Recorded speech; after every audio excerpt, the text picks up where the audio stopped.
But if you look at other communities, specifically the Jewish community, specifically the Asian community Mm-hmm. and the Hispanic community, and I work in a predominantly large Hispanic community, and you see, if you open up a tire shop, then they hire people that look like them.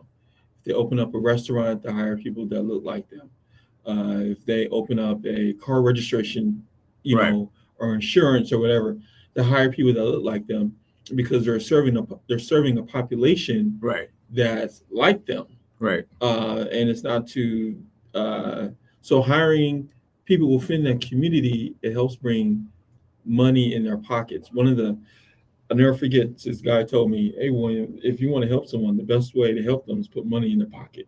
Right. And I was like, man, I never even thought about it like that. I thought it was just about giving advice or this and that. And he's like, Right. no, man, put some money in their pocket. And you know, we have majority of the people are employees, are W-2 Right. employees, which means that the pool of hiring people isn't low. There's a large pool of hiring people, but we need those business owners out there who can help create those opportunities Right. for people to be hireable for.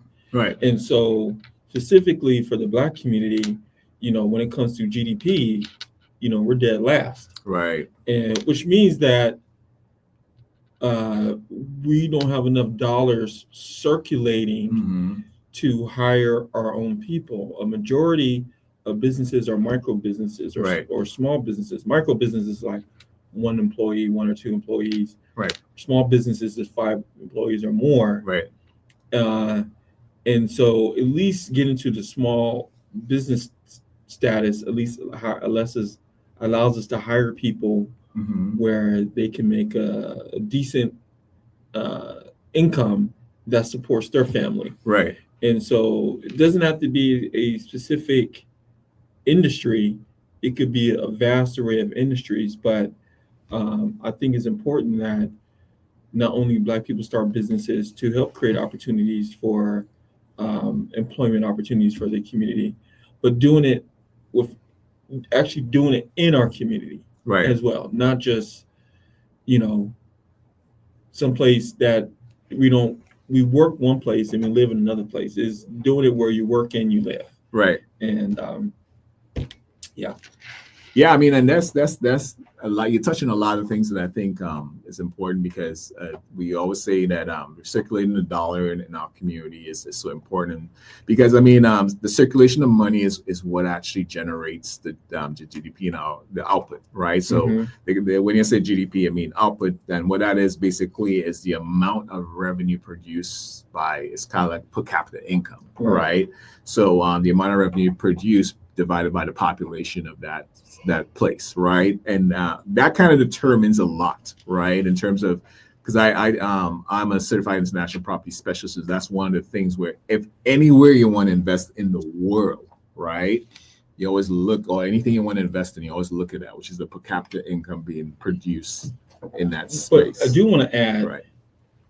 We mentioned our GDP is last. Right. Our spending power isn't. Right. Which means we spend over $1.3 trillion. Right. But our GDP is like 250 billion or something. Right. Somewhere around there. Right. Which means that the places where predominantly most Black people work right. is not with a Black business. It's with a business that isn't Black owned. Right. Yeah. So, and it kind of tells you that, number one, where we spend our money. Right. Because we're not spending it in our community. Right. Yeah. So that kind of tells you, because I mean, at the end of the day, yes, we are, you have to take into account a lot of historical things that have actually contributed to that.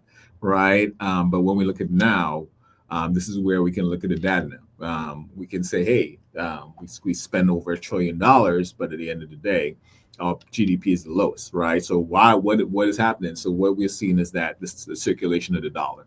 And that's where we say the circulation of the dollar is what produces the output. And I always say, number one, is that we have the lowest, we not only our GDP per capita income is low, but we have also the lowest time frame in which the dollar stays in the community. Right. Right, and those two things come together because at the same time we have the ability to actually spend or increase the output of through up to Right. $1.3 trillion. But Right. but I think the question that some of the listeners may be asking is where has this happened? Where has we shown proof that this can work? And I think one of the things is we could look at Black Wall Street Right. as an example. If you guys don't mind, I got to step out real quick. Okay, no problem. Okay. No problem. Yeah, and I'll expound a little bit on Black Wall Street. Black Wall Street. The nice thing about it is this year I was able to go to Ohio. No, sorry, Tulsa, Oklahoma. I'm saying Ohio, Tulsa, Oklahoma, and I was able to get they have an amazing. If you have never visited Tulsa, Oklahoma, right now they have in Tulsa, Oklahoma a museum that actually gives you all the historical artifacts and what Black Wall Street was and looks like. And they have some of the things that, and we know that, I mean, if you don't know the history of it, it's where there was once a metropolitan area that was created where we had everything from small businesses. A whole street was actually with all Black business. It was all Black owned in a space in Tulsa, Oklahoma. And what happened is a tragic situation where it was destroyed, it was burnt down, right? And I was able to visit not only some of the historical places that actually and look at the history, because they made an amazing museum that tells you the whole history. It's a 2-story building, modern building in Tulsa, Oklahoma, that shows you the history of Black Wall Street. But one of the things that captured me was that there was we even had our own airport, right? So that means we had a well organized, functioning, I would say, economy, right? That is a great example. Now, that is something that is an example to our communities. That yes, we are able to do that. We are able to organize. We are able to actually create our own economic system and make sure the dollar is circulated in our economy, right? Now, at the same time, too, there is, as I said, there's historical factors that come into play, like fear, right? Because of the past. Now, those things we have to address in order for us to be able to move forward.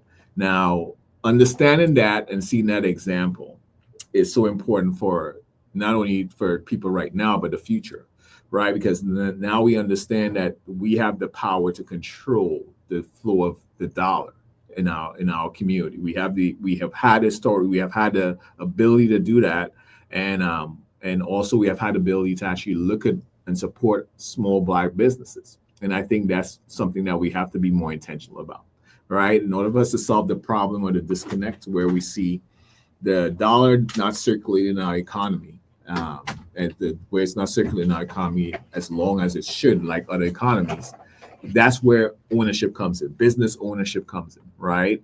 And making sure that we are intentional about supporting small Black businesses, right? And supporting each other, not just small Black businesses, but each other's business, right? And that's what that's what I took away from visiting Tulsa, Oklahoma, during the NARAB Midwinter Conference.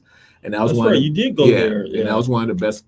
I would say that's one of the best conferences that I've ever been to from NARAB. Right. So you went over. There was 35 blocks of small businesses. Right. In that community. Right. Several millionaires. Right. We're talking about the 1920s. In 1920s. 20s, right? Yeah. And there was an array of everything. There was a bus company. There was also an airport. There was people had their own private planes. Right. There was hotels. There was right. barbershops. There was construction. I mean, schools, everything a community school needs, system, a hospital. Yeah. Everything a community needs, they had it there. Right. And I'm not saying it has to be exactly like But there's Tulsa, a Oklahoma. but there's a blueprint. But there's a blueprint. Yeah, there's a blueprint. Yeah. But the question is where in correct me if I'm wrong, because I haven't been in every major city across the United States. Mm-hmm. And Black folks are only in like 15, 20 cities, the majority of us. Right. And most of it is in the South and the East Coast. Right. But do you know of like other little Black Wall Streets across the United States that are currently going on right now?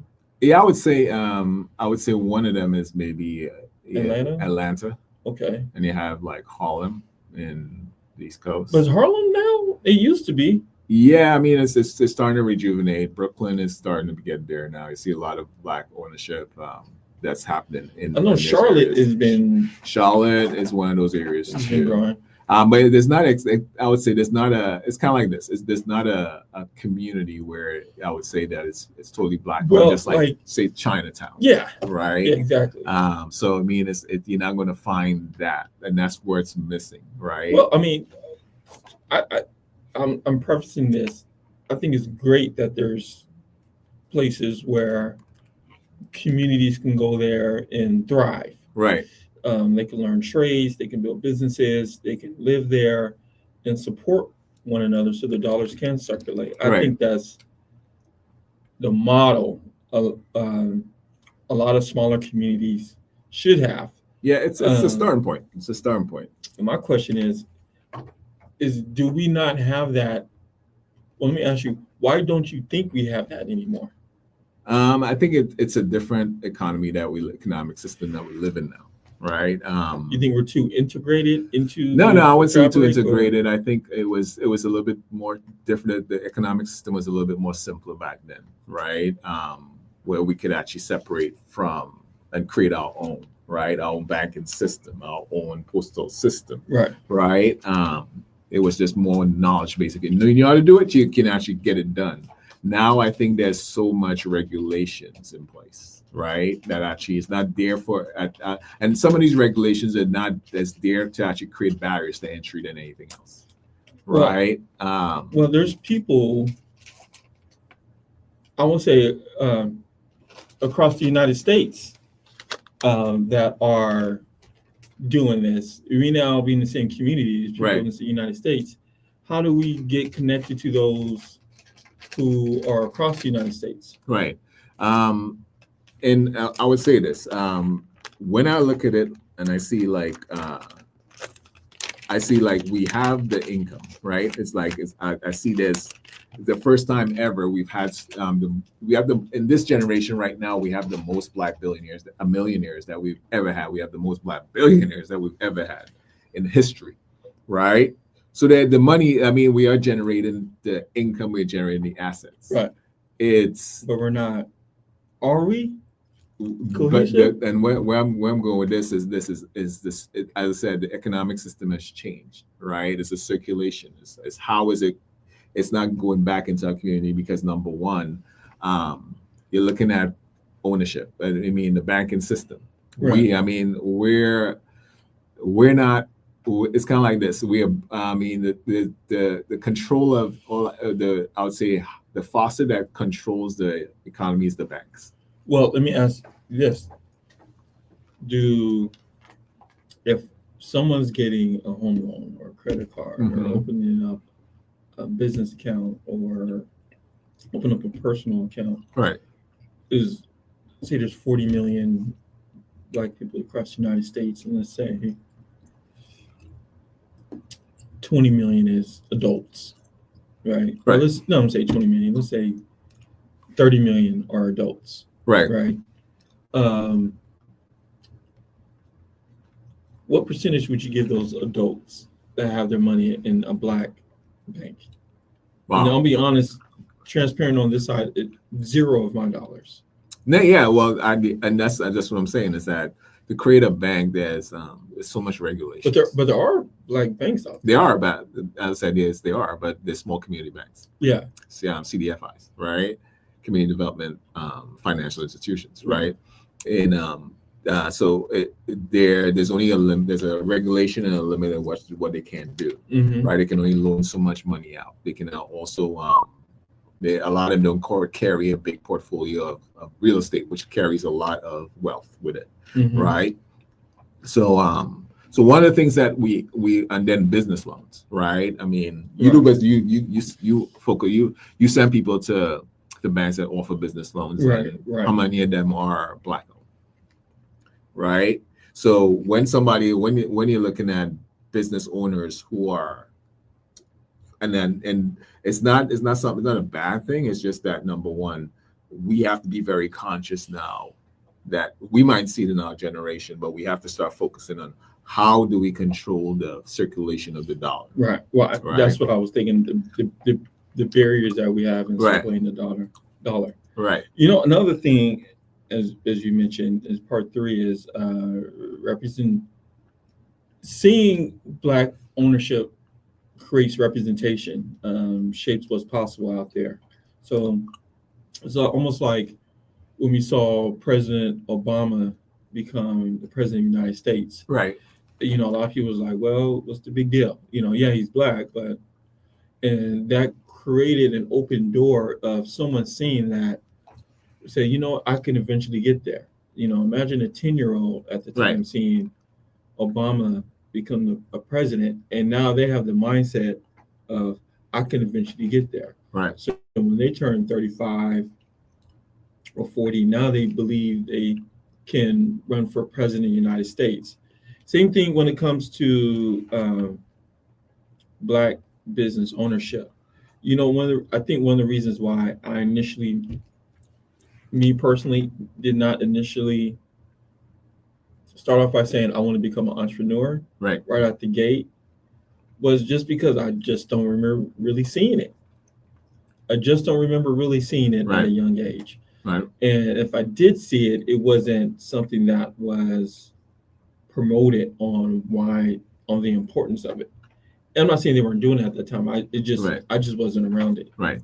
One of the things that I made very intentional to do was there used to be a magazine now called Black Entrepreneur Magazine.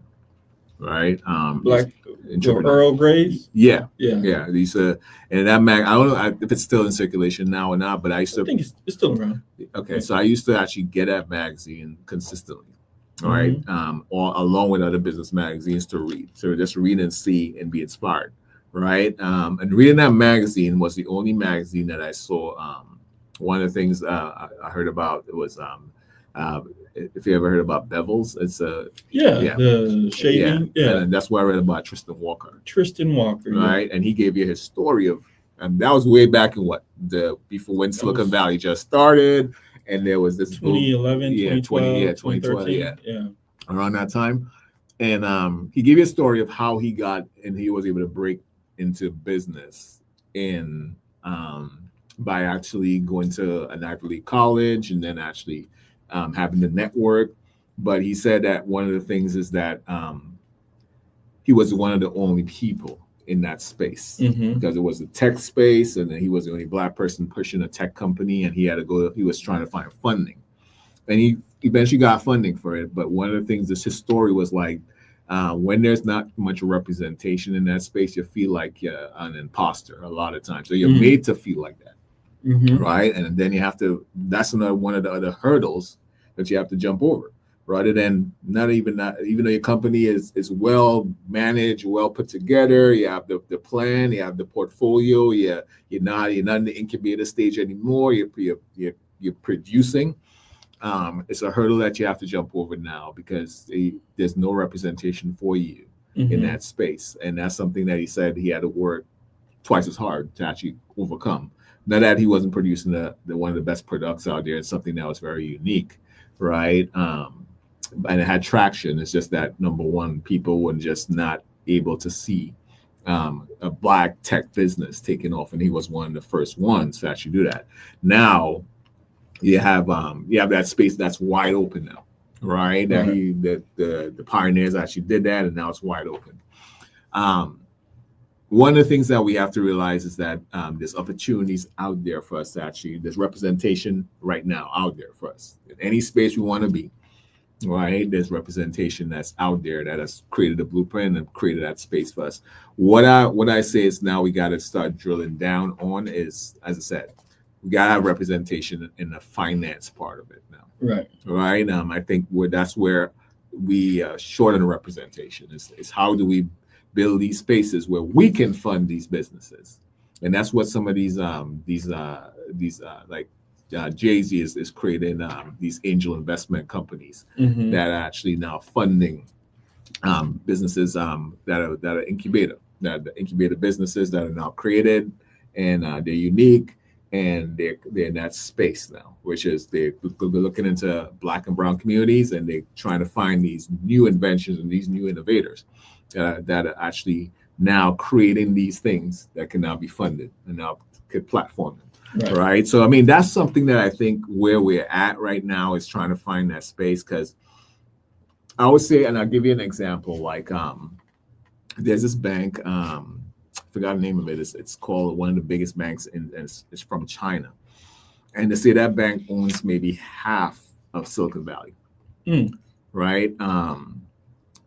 And the reason why it owns half of Silicon Valley is because it invested, it gives seed capital to a lot of these new businesses that now took off, like Facebook, like Uber, like even Twitter. All these businesses, and it's now one of the biggest investment companies in the world, right?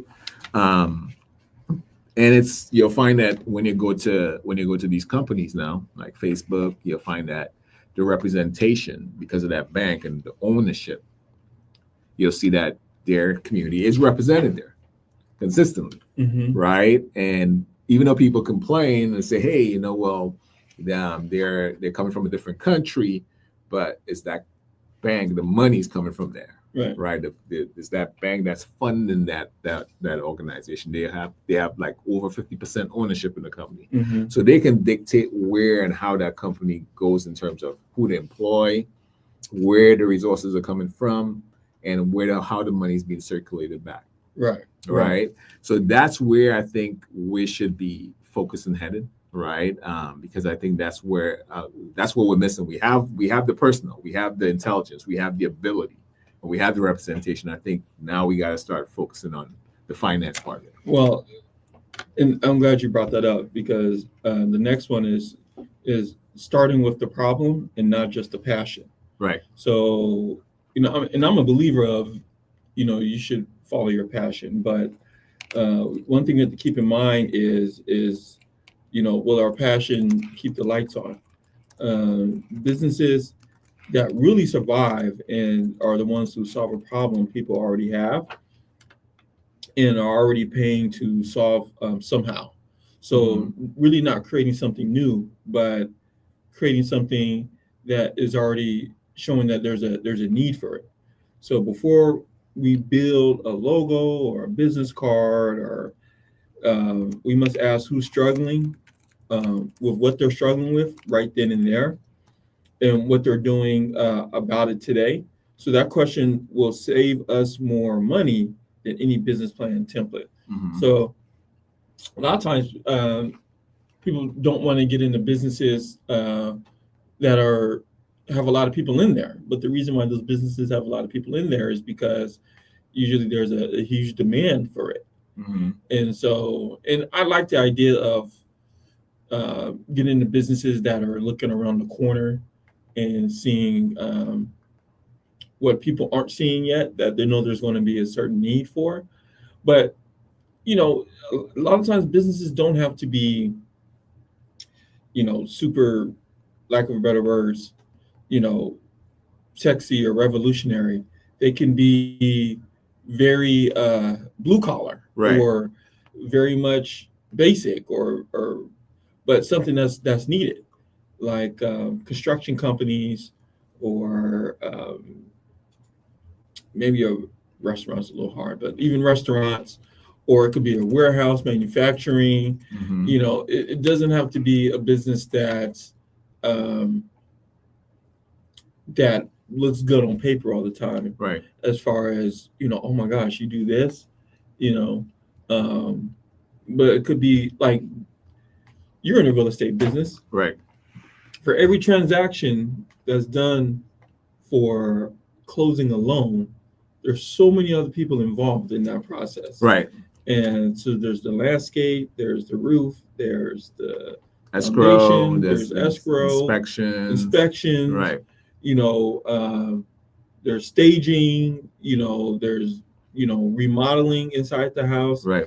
I mean, there's lending, there's the broker, there's so much going on. Right. And that's just selling one house. Right. And so looking at those opportunities, okay, what's the pain point? What's the needs of the homeowner? What's the pain points of the real estate agent? Or what's the pain points of the financial consultant or the loan officer that's closing this deal? Right. Or the landscaper, understanding what the true needs are and trying to help solve that problem. Right. So a lot of times, again, we don't have to create businesses out of thin air, or we have to follow a passion project.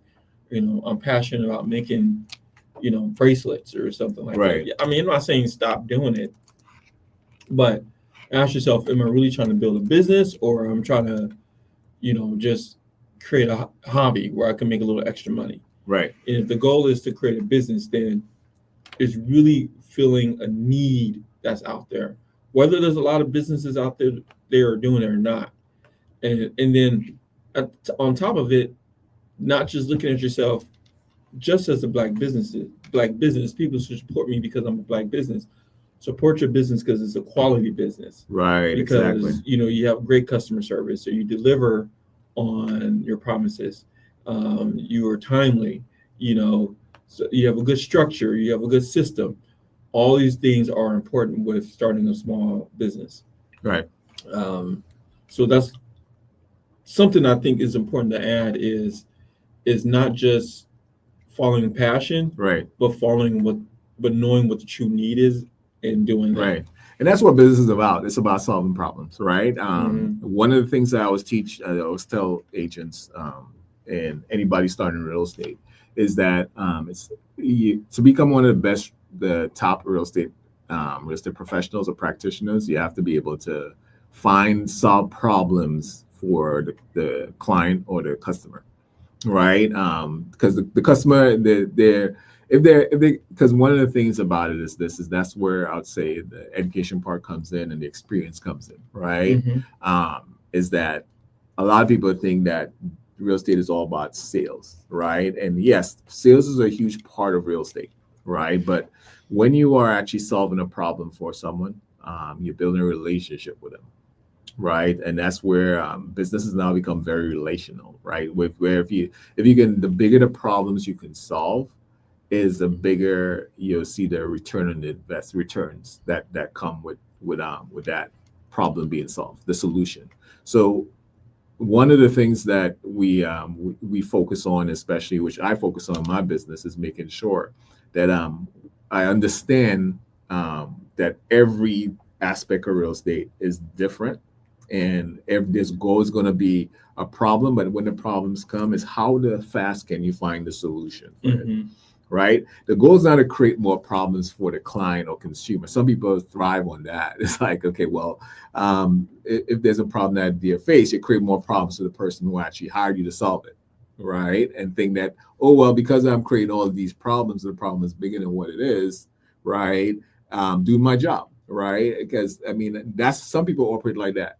But at the end of the day, that's what causes burnout, right? Because you get burnt out of the business because number one, is that you're creating problems that are not really a problem. It's more, you got to focus more on the solution and how you can find that solution and find and take that problem and let the customer or consumer relax, right? Relax knowing that when they put their trust in you or they hire you, that they're not going to be faced with the problems that come, right? You're going to be able to guide them and control that problem or find a solution for that problem all the way through the transaction until it closes. Right. And that's what you'll find that most clients, customers they'll want to have a relationship with you. They'll want to give you their friends and family. They'll give you referrals in the business, right?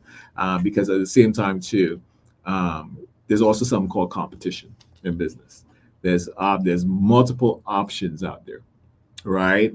Experience is not everything in this business, but at the same time, too, if you don't have the experience and you're working with somebody who is able to actually you can lean on for the experience, that's why when agents coming into the business who are pretty new and they come in and they're like, yeah, I'm going to do all these transactions all at once and this and I'm going to have this amazing year. There's a huge learning curve. Mm-hmm.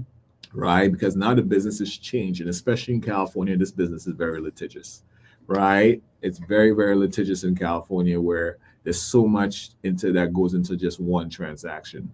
And things do come up Right. in the transaction. I'll tell you this, there's not one transaction I've done in my past 21 years of doing real estate that has been the same. And there hasn't been an issue that you had to solve. Which gets to the next point. Right. Is get advice before you spend a dollar. Right. So you have organizations like Small Business Development Center, which is an organization I'm a part of, and you have other advisors out there, other organizations that are able to offer free advice, or sometimes you may have to pay for the right advice. But like for instance, one of the reasons why I was here a little bit later today is our team was working with a client who right now we're trying to backtrack things because this client decided that before they came in and asked for advice, that they was going to open up a business account and do this and do that. And they didn't quite know what they were doing. Right. And so we had to help them kind of reorganize some things, get back to the right structure and get back to point A. Right. With the thing. And I think that's the thing is building a business takes time, and it does. And it's not something that's going to happen overnight. Right. And so creating whenever you build that house, you always have to have that foundation first before you start beautifying it. Right. And no matter the size, whether it's a condo or a single family residence or a mansion. Right. You always start with the foundation. And so when it comes to starting the right business, you want to make sure that you connect with the right people to help you get there. Right. Especially if you haven't done it before, too. Right, exactly. So utilize what's out there. And I've seen that a lot now. So being president of California Association of Real Estate Brokers, one of the programs initiatives I wanted to start was actually a agent to broker program, because we see that there's a space where, number one, for us, being a broker puts us in front of way different tables and puts us in a way different audience, and also in spaces that we might not have access to just being an agent, right? A practicing agent. And then that creates a barrier to entry. So one of the things that we created was the agent to broker program, where we partnered with agent real estate schools, where if you want to become a broker, we have wherever you're at in the process, especially with taking the test, because that's the biggest barrier to entry is that test. And we want to help as many agents become brokers, because with being more brokers we have, is the more voice that we have, the more representation we have. Then we go back to the business part of the ownership. But that's what I'm coming to, is that we've realized that not only we realize that when you take the broker's exam, you just have that qualification as a broker. There's nothing out there that teaches you how to start the business of a brokerage. Right. All right. Because what people tend to realize when they get into real estate is that working under brokerage is way different than owning the brokerage. Right. Because now you're on the business side. So the real estate side is different, but now you got to handle the business side of it, which is number one, pay the taxes, the certifications, the Secretary of State filings, the joint ventures, all that stuff. And I'll give you an example. Like, so for me, I can only take it personally. When I graduated with my MBA in 2013, I already had my broker's license. So in 2007, I got my broker's license, went back to school, got my MBA. And that's when my final project for me to graduate was to create a forecasted 5-year forecasted business plan, right? And obviously, I'll choose what I know best, which is real estate. So I created a 5-year forecasted business plan of real estate. That helped me. Now I was able to take that, go to the SBA, right? And they were like, okay, well, we don't really fund real estate businesses, right? We don't fund real estate brokerages. But with that business plan and setting the foundation and I showed them, hey, I have the experience in real estate. I'm able to do this. I'm able to complete this. I'm able to get it done. They were like, okay, well, we'll take a risk, right? We'll take a risk and fund your business in real estate. So I was able to get seed capital based upon the business plan and the experience and actually start my real estate business, right? So in doing that, and the reason why I say that is because number one, that's why the broker's license is so important, right? Because if I didn't have a broker's license and I came as a regular agent, number one, it would have been shut down, right? But that creates ownership. Now, then on top of that, I had a mentor, right? Somebody who was actually guiding me through the process of actually how to build my real estate company, right? And that's why when you mention that, get a free advisor from before you spend $1. And I'll take away the real estate and I'll put the business part. Now, with being able to actually get funding for the business, I was able to build business credit. All right, that's something we don't talk about. Business credit. Also, create lines of credit in business. Not doesn't matter the business, right? Because now you have a business, you have an entity, you have an EIN number. And there's all this information about how to do this floating around online, right? And I see it and I hear it. But a lot of times, it has to apply to the type of business that you're running. That's why making sure that you have the right advisors around you, how to start that business. And that's why I mentioned that there's a huge space when people get their broker's license where they're not told how to go about starting the business of a brokerage. Because it's not only just starting a brokerage that actually is available to somebody with a broker's license. There's so many aspects of it, so many things you can leverage that license for. And I'll give you an example. I was advised you don't have to start your own business. You can buy a business. There you go. Right? I mean, a lot of people always think, oh, you know what? I want to start this and I want to build it on my own. You can leverage the qualifications you have. Right, and the experience you have, and buy a business. Right, you can buy already established. You can franchise, buy a franchise that's already established. You could buy it, and if it's a franchise, you have to follow their system. Right. If you buy a business, you can almost do whatever you want with it. Right. It's like if you guys watched that movie, Pretty Woman. Right. And Richard Gere's character. His business was buying businesses and doing with them what he felt necessary. He would,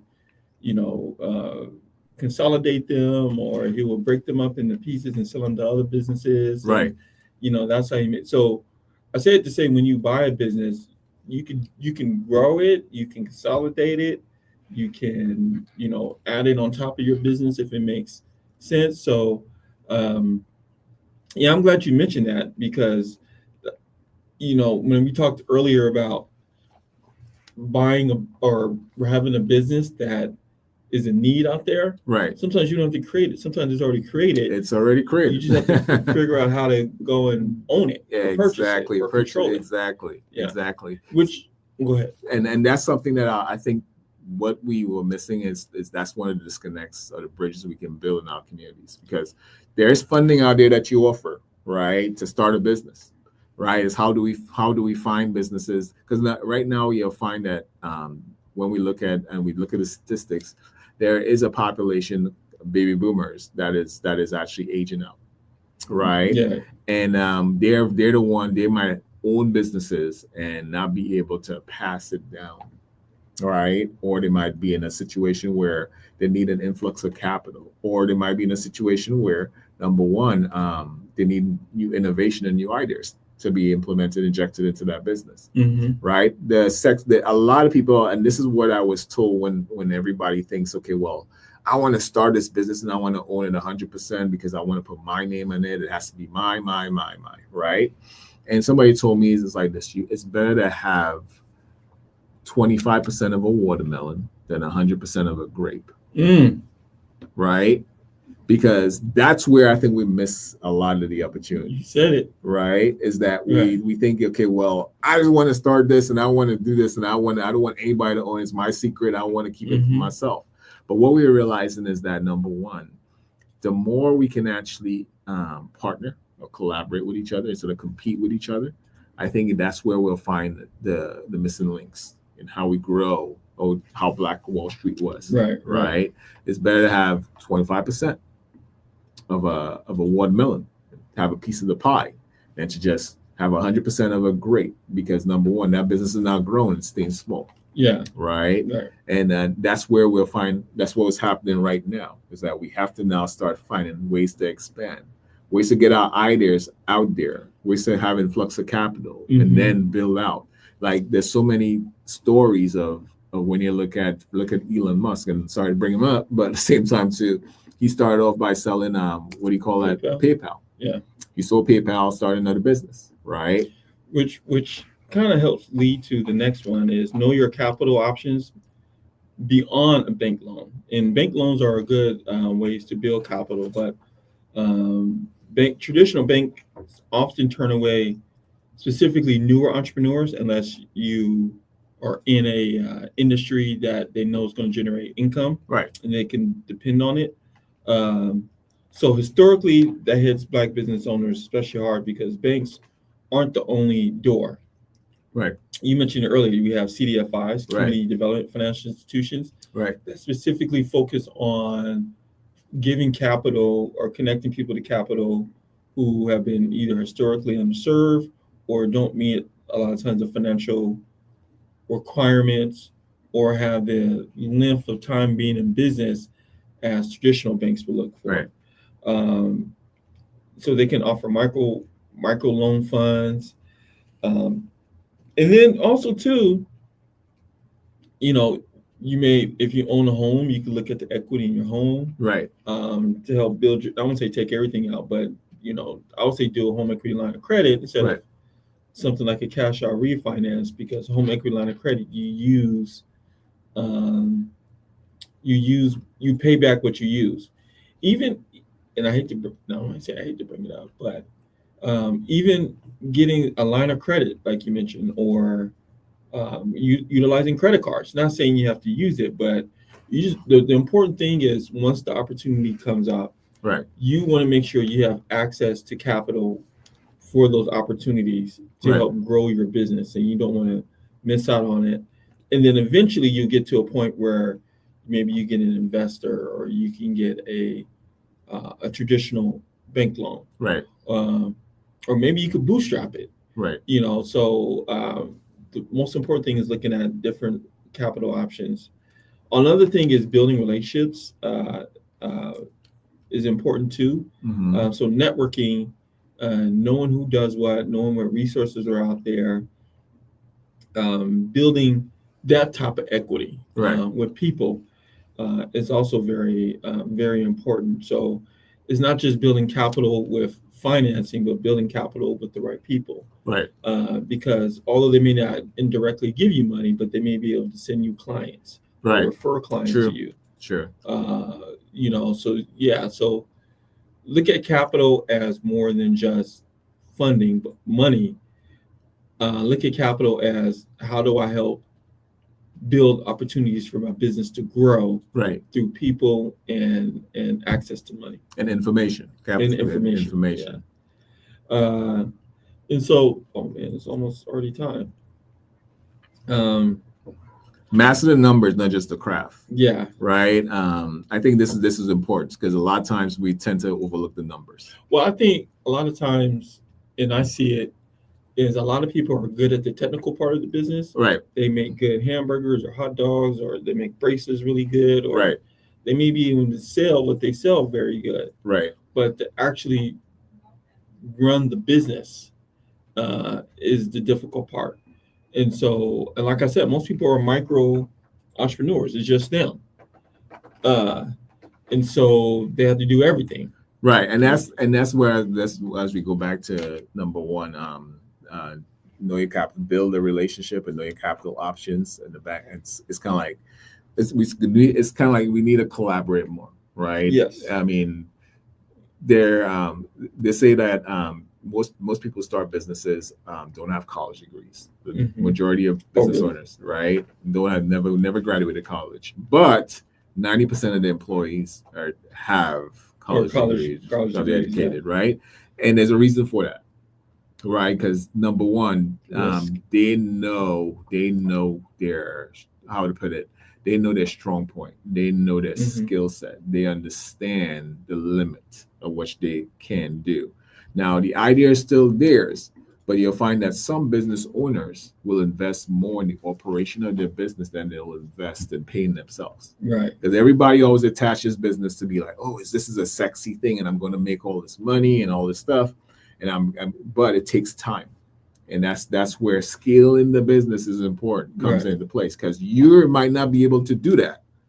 That's where you have to now outsource this talent to actually be able to do. Which leads to this, because for the lack of time, it's, with all that being said, planning, access to capital, connecting with the right people, knowing your history, all that. The most important thing is still starting. It's not just keeping it in your head or just having it written down on paper as a someday type of thing. Right. It's, although we're saying start smart, what we're saying is start. Yeah.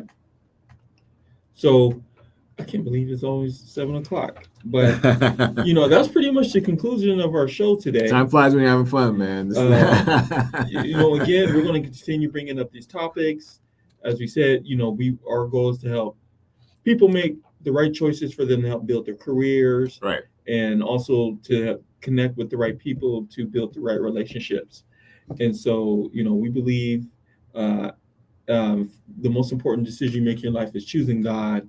And from there is choosing the right spouse and having the right relationships and choosing the right career and having the right business. Well, we did start a little bit late, but at the same time too, I mean, this is where these are discussions are very important. I mean, this was a great topic. I think that's pretty relevant, pretty important.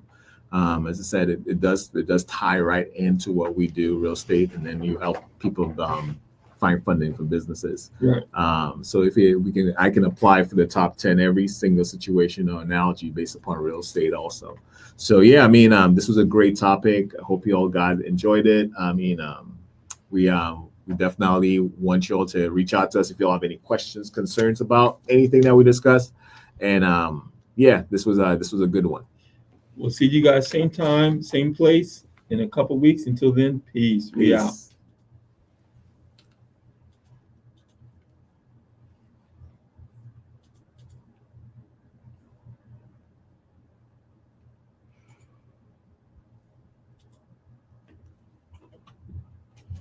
I was on hold. That's why.